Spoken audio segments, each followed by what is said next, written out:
Welcome, dear listeners, to History with Herodotus, where the boundaries of time and space converge to reveal the wonders of our collective past. Today, we embark on a fascinating journey to the ancient land of Bactria, a realm nestled in the heart of Central Asia, where the majestic Hindu Kush mountains stretch towards the sky and the fertile valleys of the Oxus River cradle the whispers of a bygone era. As we delve into the captivating story of ancient Bactria and the Greco-Bactrian Kingdom, you will discover a world where East meets West, where the legacy of Alexander the Great converges with the mystique of the Silk Road. This enchanting land, situated in present-day Afghanistan, Uzbekistan, and Tajikistan, has been a crossroads of civilizations for millennia, weaving an intricate tapestry of cultures, empires, and ideas. Our narrative begins in the 6th century BCE, when the region was inhabited by various tribes, including the Sogdians, the Bactrians, and the Massagettas. These tribes had their own distinct cultures, languages, and traditions, which would eventually blend with those of the Achaemenid Empire. The ancient city of Balkh, situated in the northern part of Bactria, was an important center of trade and culture, attracting merchants and scholars from across the ancient world.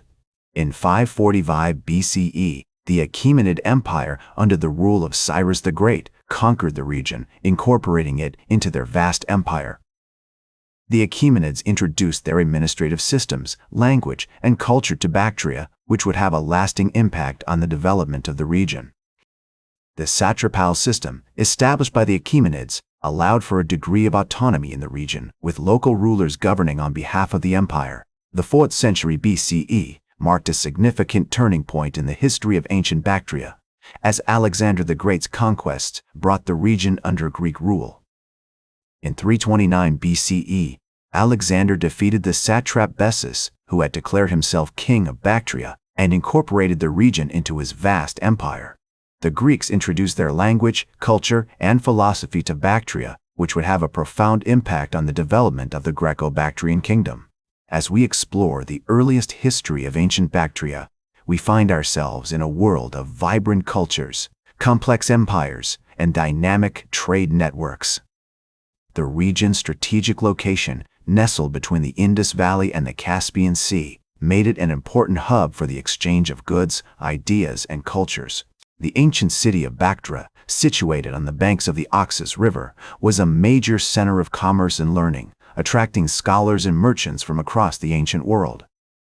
The city's famous temple, dedicated to the goddess Anahita, was a symbol of the region's rich cultural heritage, reflecting the blending of Persian, Greek, and local traditions.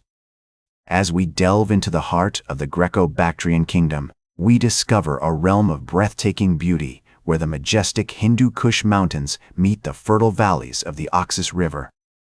The city of Bactria, situated on the banks of the river, has emerged as a major center of commerce, learning, and culture, attracting scholars, merchants, and travelers from across the ancient world. During this period, the Greco-Bactrian Kingdom reaches the height of its power and influence, under the rule of visionary leaders such as Demetrius I and Eucratides.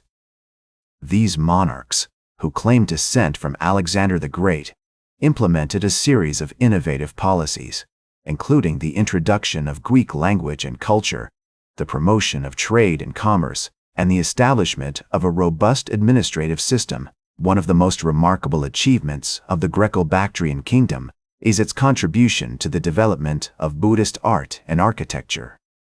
As Buddhism spreads throughout the region, the kingdom becomes a hub for the creation of exquisite works of art, including statues, frescoes, and intricate carvings.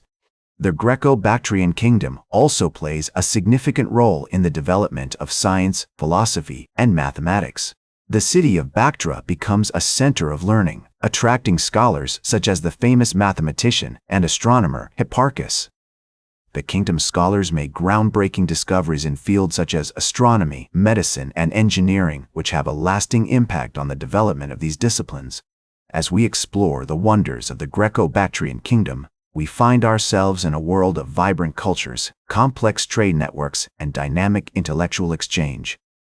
The kingdom's strategic location, nestled between the Indus Valley and the Caspian Sea, makes it an important hub for the exchange of goods, ideas, and cultures.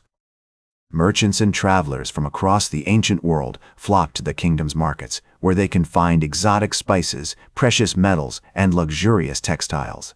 The Greco-Bactrian kingdom's legacy extends far beyond its borders, as its culture, art, and ideas spread throughout the ancient world.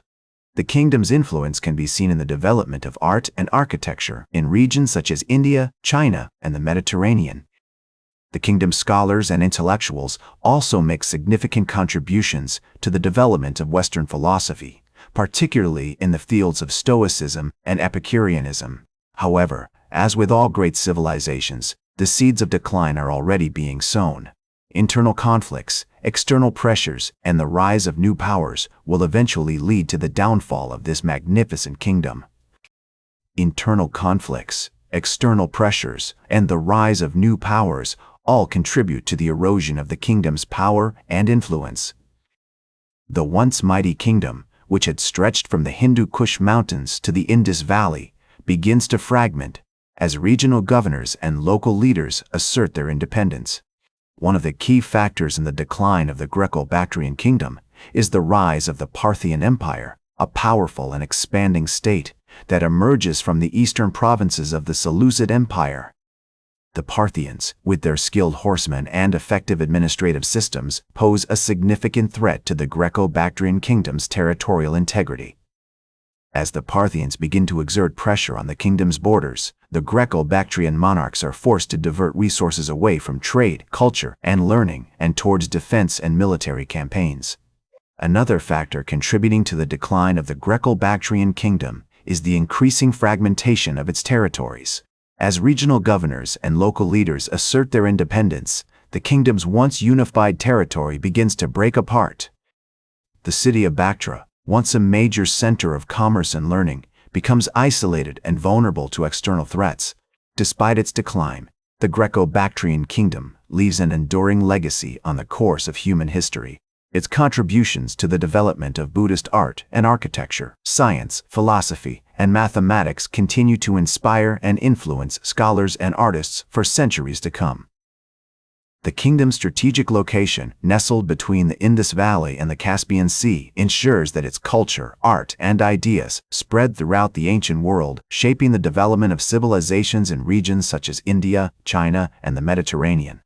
In conclusion, our journey through the captivating story of ancient Bactria and the Greco-Bactrian kingdom has taken us from the dawn of civilization in this enchanting land to the pinnacle of the kingdom's power and influence, and finally to its decline and legacy.